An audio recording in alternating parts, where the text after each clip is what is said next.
If you've been around my channel for any length of time, you will know that I play a lot of Mario Kart 8 Deluxe. And I mean a lot of Mario Kart 8 Deluxe.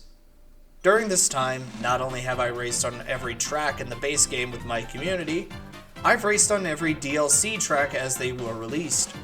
With all this experience and knowledge when it comes to this game, I feel like I'm in a position to officially rank every single course in the game based off of my own personal opinions and nothing else. Totally biased, I know, and if you've raced with me before, you probably already know where some, if not most, of these courses are going to end up on the tier list. But before I begin, I don't normally do this with my videos, so this feels a bit awkward. If you enjoyed the video, please leave a like and subscribe, and click on the bell icon so you don't miss a new upload, as well as when I go live for more racing. Also, leave a comment below with both your favorite and least favorite tracks in the game and why. Now with all of that out of the way, let's go! First up, we have Mario Kart Stadium. What can I really say about this course? It's not poorly designed and fits perfectly with the racetrack theme. The only thing that is holding it back is its simplicity. Mario Kart Stadium serves its purpose for being a perfect tutorial track, letting the player figure out everything they need to know when it comes to racing, from drifting to gliding to understanding the anti-gravity mechanics. Therefore, this course doesn't really strike a chord with an experienced player like me, but to hold it accountable to just that critique is just wrong. For that reason, I rank Mario Kart Stadium a B. It serves its purpose as a beginning track, but that's about it. Water Park. Gotta say, very boring name. You couldn't think of anything else? Submerged Speedway comes to mind for me, just saying. Thankfully though, with this being the second course, I can quickly get this out of the way. I'm not a fan of underwater courses. That, coupled with a lackluster name and unamusing design, ironic given that it's an amusement park, leads it to being a course that sinks rather than floats. Its functionality is its only saving grace, which allows this course to keep its head above water at C tier. Sweet Sweet Canyon. Diabetes as far as the eye can see. A colorful and whimsical course that takes the candy and sweets theme for a track and runs with it. Seriously, I feel like I'm getting a cavity just looking at this course. With the cannon to shoot you to the next portion of the track and some shortcuts to exploit, you can't help but have a good time with this track.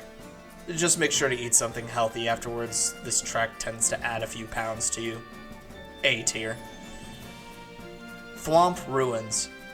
Capping off the Mushroom Cup is a simple yet challenging course for newcomers. This track has everything.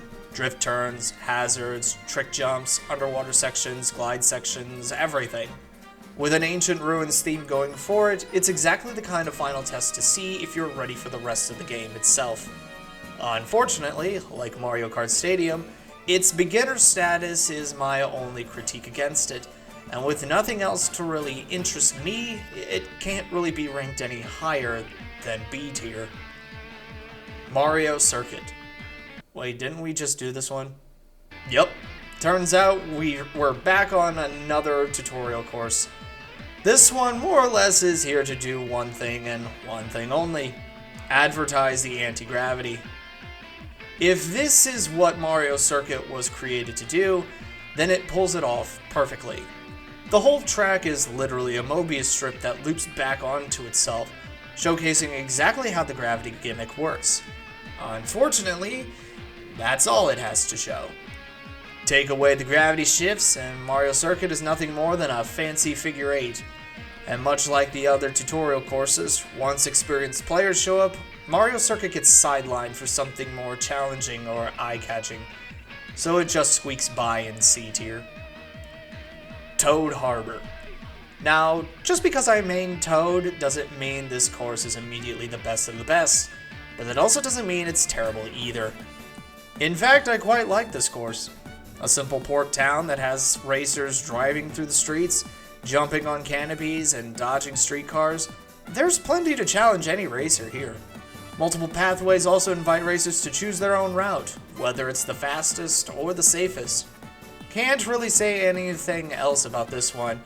It's an all-around good track. A tier. Twisted Mansion. You've always got to have a haunted track in your Mario Kart. And with the anti-gravity gimmick, Twisted Mansion gets a leg up on other spooky tracks by having the entire mansion get twisted around. See what I did there?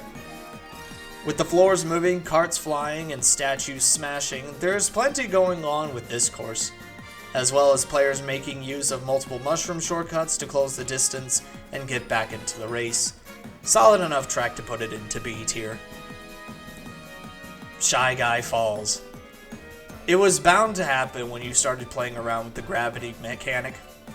Eventually, there would be a track that has racers charging straight up a waterfall, only to turn right around and charge straight down another. Twists and turns keep the drifting going, and with many opportunities to leave your opponents in the dust or catch up with the leader, we have yet another solid track that I don't normally roll my eyes at when it gets picked. It's just fine the way it is, and for that, B tier. Sunshine Airport. Usually when someone says there's a racetrack in an airport, I always think it's just on the runway, dodging planes and maybe driving inside of a hangar or something. But Sunshine Airport said, screw that, race through the airport lobby, dive through an open plane, hell, take to the skies and disrupt air traffic with your race. We don't care! And I mean, when you give the carts a glider, why not use it to fly with the planes? Another all-around good course with an interesting theme. A tier. Dolphin Shoals. Remember what I said about underwater courses? Here's where that comes into play. A glorified underwater figure eight that doesn't do really anything to set itself apart from any underwater or beach-themed course. Sure, you can jump through some hoops like a dolphin, but I find that just slows me down. And why would I do something that both slows me down and can easily be avoided?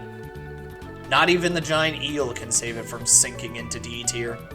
D for dolphin. Electrodrome. This is one of those courses that I just can't be mad at.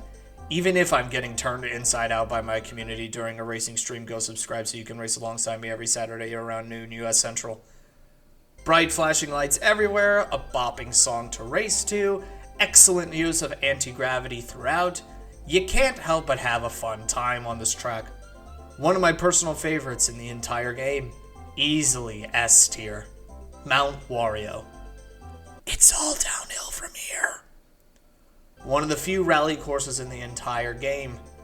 Starting from an aircraft, it's just one large downhill race to the bottom, jumping over chasms, racing through rivers, and winding through trees.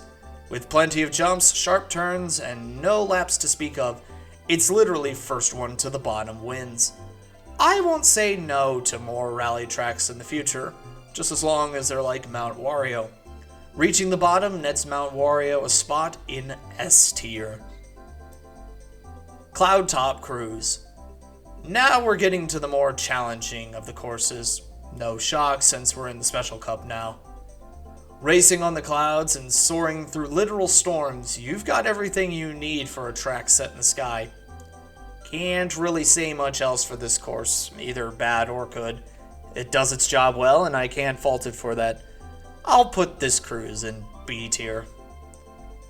Bone Dry Dunes. I have mixed feelings about this one.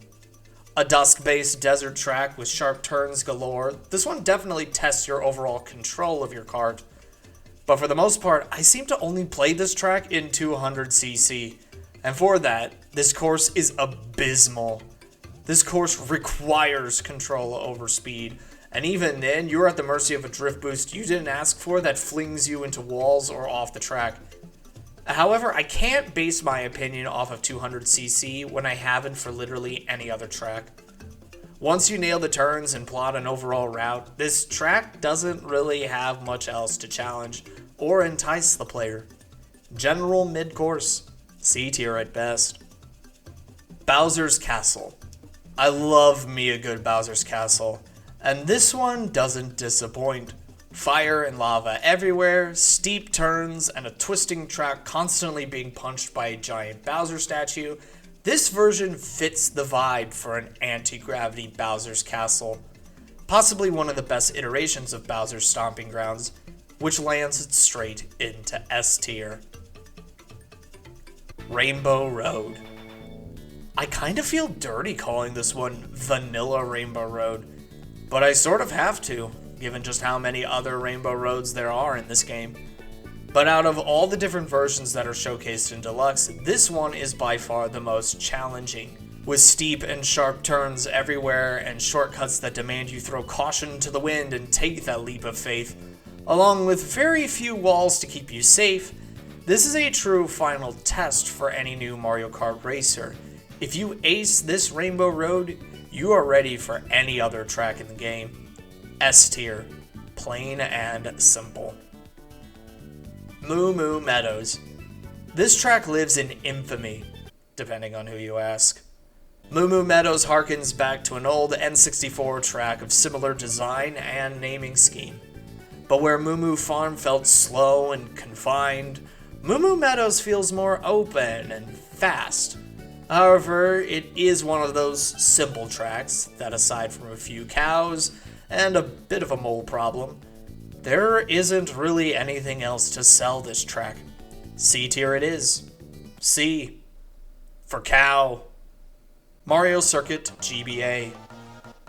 Being the first GBA track in the game does put a lot of pressure on you. So how does a traditionally 2D track hold up in 3D? Simple. You start playing with gravity.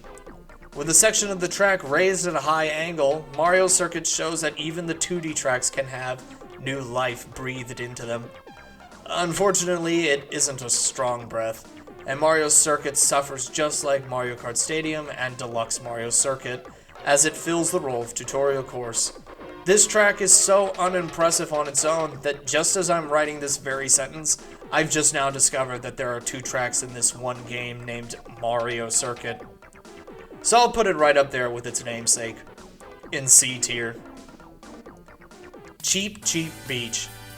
We finally made it to the beach, or at least one of them in the game. A very scenic course full of sand, and water, and dirt, and air. And I'm really grabbing at straws here, guys, I'm not gonna lie. It's just one of those scenic courses that puts more effort into its theme than it does the overall track itself. It's a beautiful course, but that's its only saving grace. Can't really put it any higher than C tier for that. Toad's Turnpike. Racing on the freeway, dodging traffic, and trying to stay in any lane for that matter might sound like a pretty good idea for a racetrack. With games like Need for Speed out there, the idea definitely makes sense. But somehow Toad's Turnpike fumbles it by making the whole experience seem boring and unimpressive. This is sad given the context of what it could have been. I have vivid memories back on the N64 of racing on Toad's Turnpike in mirror mode for the first time, and realizing it is one of the most challenging courses out there. The reason for this was in normal races you drove with the traffic. In mirror mode you drove against the traffic. This provided a whole new experience for the track and honestly made it better. Deluxe Toad's Turnpike can't even do that right, and I feel betrayed for this. This Turdpike deserves its place in D tier, with only my personal nostalgia saving it from a worse fate. Dry Desert. A mid-desert course that doesn't really do anything new with the updates and mechanics that it has at its disposal. At the same time, however, it's not a terrible course either. Winding turns, a giant sinkhole, and one big shortcut if you have the mushrooms. There's enough here to make it stand out, just not by much. C tier. Donut Plains 3. Mario Circuit GBA showed what can be done with a traditionally 2D course. So the fact that Donut Plains 3 does absolutely nothing with this is confusing from a design perspective. So it just becomes nothing more than the original Donut Plains 3, but in 3D now. That's it. D tier for it then. Royal Raceway. One of my personal favorite tracks from the N64 era. That massive jump lives rent-free in my head. Shame you can't drive up to Peach's castle like you could in the old days, but the fact that the course still holds up even today speaks volumes. Compared to any of the Mario-themed racetracks, this one truly challenges the racer. A perfect course, but since it doesn't do anything more aside from using the glider during the jump, I can only place Royal Raceway in A tier. DK Jungle. One of those tracks that just has it all. Tight turns, road hazards, jumps aplenty, you name it. As far as jungle-themed courses go, it does the job well, and I can't really fault it. However, that's about it. Nothing else really stands out for this track when compared to others, and for that it can't go any higher than B tier. Wario Stadium. Wario and Waluigi always seem to get the dirt track stadium themes for their tracks, and this one doesn't disappoint. Plenty of sharp turns and jumps to be had, with some involving flaming rings. The anti-gravity also shows up for a small portion of the track, adding to the danger and complexity. Not so much for safety reasons, but so that the audience gets a good show. I'd pay money to see people race on this track, and I always have fun racing on it myself. Except when the fourth red shell hits me on the second lap. Easily A tier. Sherbet Land. Here I was expecting this course to just be a simple one-to-one recreation of its Double Dash counterpart. But I love being proven wrong. So how does Sherbet Land do it? It punches a few holes in the lake and makes the track multi-leveled.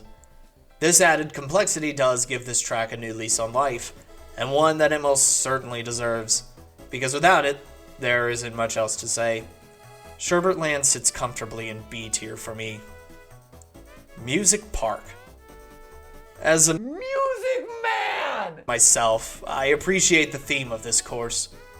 With the track being made out of a piano and xylophone keys that play the scales as you race across them, to giant music notes that want to drop a sick beat right on top of you, this winding track will strike a chord with any racer.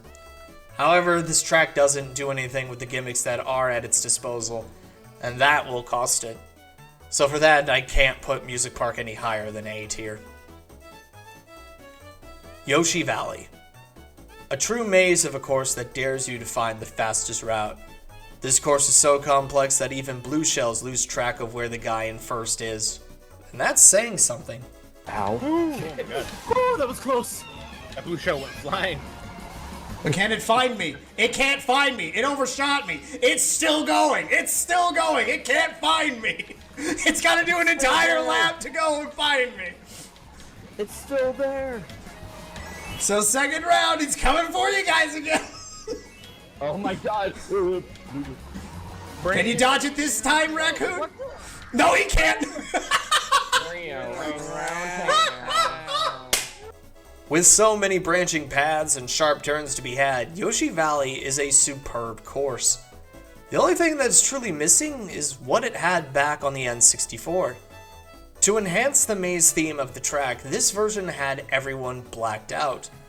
Nobody knew who was in what place, and only when you crossed the finish line did you know how well you did. I would find this track to be better if that gimmick returned for Deluxe. Sadly, because of that, Yoshi Valley will have to sit comfortably at A tier. Tick-Tock Clock. It's time to talk about this track. Not because it's bad or anything, but because I couldn't help with the pun. Racing across gears and dodging pendulums, everything clockwork related can be found on this track, with some shortcuts available if you get the timing right.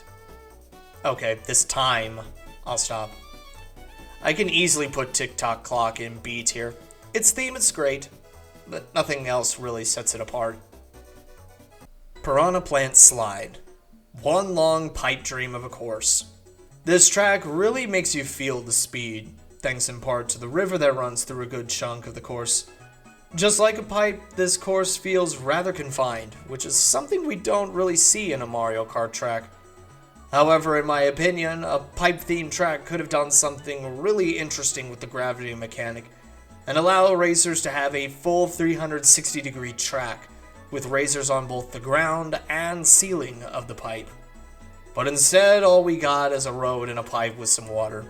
For this squandered idea, I can only give Piranha Plant Slide a place in C tier. Grumble Volcano. One absolute hellscape of a track. With lava everywhere and fire raining down from the sky, racers have quite a lot to deal with aside from each other. And that's not even mentioning sections of the track literally sinking into the molten rock as the race progresses. If you can keep your wits about you and watch your footing, you should be fine. Probably. I'm a sucker for fiery courses, so I'm gonna give Grumble Volcano an A tier. A for Active Volcano. Rainbow Road, N64. This one is infamous for its length. Thankfully, Deluxe decided to correct this and made this Rainbow Road only one lap, which in hindsight is the perfect length for it. This time, instead of a long, monotonous slog of a track, this one has you sailing through the air, going near vertical on some of the sharp turns, and tricking off of the bending track. This update makes the track much more interesting, and almost makes it feel like adding a second lap wouldn't hurt it. A welcome remake that deserves its place in S tier. Yoshi Circuit. The circuit with the thematic shape. This one is all about the turns and the drifts. Nail those and you're smooth sailing. However, like other lazy remakes, Yoshi Circuit doesn't do anything with the tools at its disposal. It's so lazy that it got rid of one of its most popular shortcuts. I really don't know what more to say, because there isn't much more to this track. C tier is all that I'm willing to give it. Excite Bike Arena. A grown man's baby park. Some would say that it's boring because it's just a long circle, but I find it interesting that all the ramps and jumps change whenever you race on this track. It keeps you guessing as to what configuration it will be this time. It's with this gimmick that scoots it up to B tier for me. Dragon Driftway. This twisting behemoth of a track is really good at making you lose your bearings. Up and down no longer mean anything on this track, and thanks to the substantial amount of anti-gravity, you don't have to think about it. With many sharp turns and mushroom shortcuts to catch up with, Dragon Driftway proves itself as more challenging than most. Solid A tier, easily. Mute City. The first of two F-Zero tracks in Deluxe, and true to its roots, this one slaps.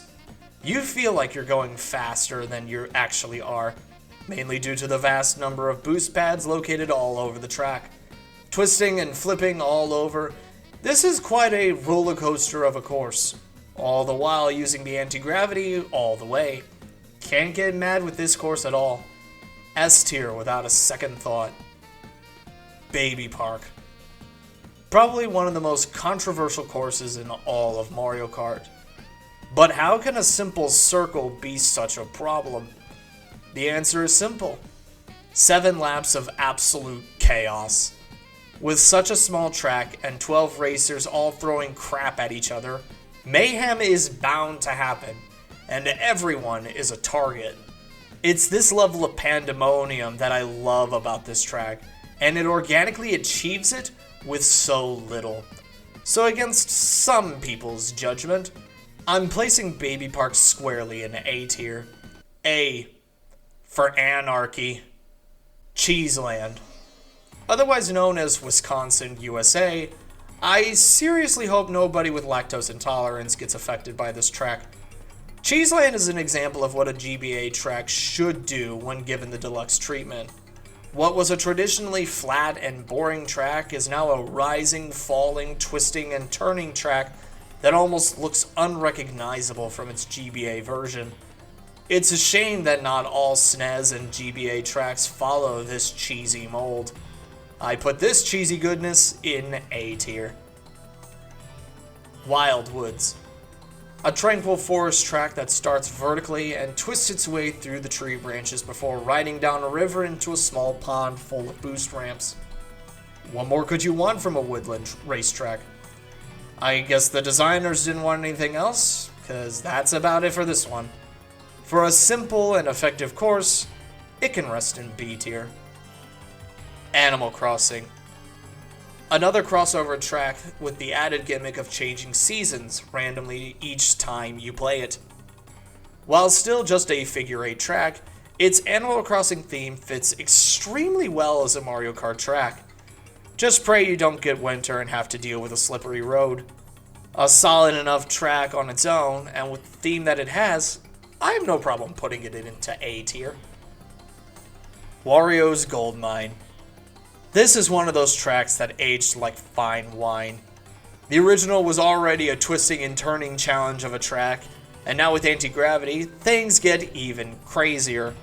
Riding down the minecart tracks, dodging bats and minecarts all the way keeps true to its theme and is quite the roller coaster. Just watch out for possible subscription bombs on this one. They can come out of nowhere. S tier without a doubt. Rainbow Road, SNES. Surprisingly enough, this one still holds up just as it was back on the SNES. Aside from the thwops bending the track when they land, nothing else is really different with this update. However, with no guardrails to keep you from falling off, that just simply adds to the challenge of this version of Rainbow Road. But since it doesn't do anything new when it could, I can only put this one in A tier. Ice Outpost. Can't tell if we're in the Arctic or the Antarctic. Surprisingly enough, we have an ice-themed course that doesn't have you slipping and sliding all over the place. With 2 different lanes weaving past each other, it's up to you to choose the most optimal path in the moment. Aside from a few shortcuts sprinkled throughout, Ice Outpost does what it needs to do to earn a place in B tier. Hyrule Circuit. I can't complain about this one. It's a very lovely course that adheres to the Legend of Zelda theme perfectly. Racing across the fields and through the castle itself, there's also the possibility to open a temporary shortcut if you hit all the pylons. And with an iconic song playing as you race, it would be a crime to put this track in anything other than S tier. Neo Bowser City. This one, in my opinion, is probably the most challenging Bowser-themed track I've ever raced on. With sharp turns everywhere and a high percentage of the track slippery from the rain, it's going to take all the skills you've honed up to this point just to stay on the track itself, let alone in a favorable position by the end of it. Gotta put this one into S tier. Neo Bowser City is a true test of your skills as a racer. Ribbon Road.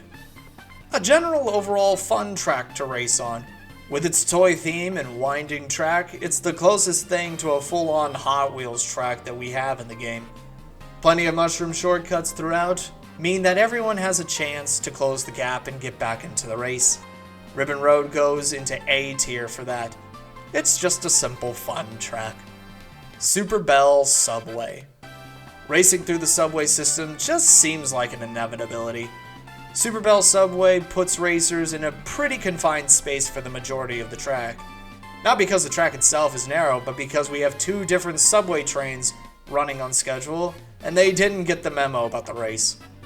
With sharp turns made sharper and more dangerous due to the trains, and multiple paths to take, Super Bell Subway fits very well with the Mario Kart franchise, and I could see this track being remade in future installments. Easily A tier for me. Big Blue. And with that, we have reached the end of the base game tracks, and we ended on the big one. Straight out of F-Zero again, we have the second rally course in the game. Much like Mute City, this track twists and bends all over the place, making full use of the anti-gravity mechanic from start to finish. With boost pads everywhere and a river section on top of that, you really feel the speed on this track. Multiple paths to take and some clever shortcuts for the experienced racers, Big Blue is one big track of fun. I think we can all agree that it goes straight into S tier for that.